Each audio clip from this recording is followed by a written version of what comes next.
Hi, I'm Charli Cooksey, founder and CEO of WePower based out of St. Louis. It was such an honor to be here today. I have the honor of talking about education justice, and how education can lead us to having a liberated future for more Black folks. Today, I really wanted young people to understand that the future of public education is at risk.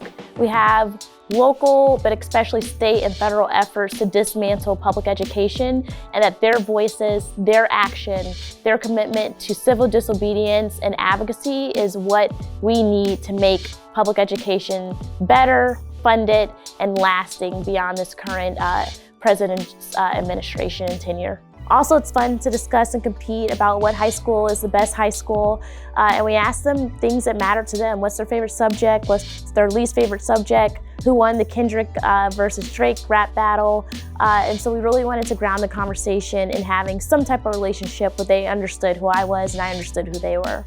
But I would say the most important thing I hope they take away is that social media is only as effective as the source. And so we get so much information now from TikTok, from Instagram, from Facebook, and unfortunately a lot of that information is not accurate, it's not true, and it really is deceptive and informs us and sets us up to make not the best decisions, especially not the best political decisions. So if nothing else, I hope they start thinking more critically about where they're getting their information from on the internet, and they start really leaning into learning and growing from reliable sources so that they can make the best possible decisions for themselves and for their community.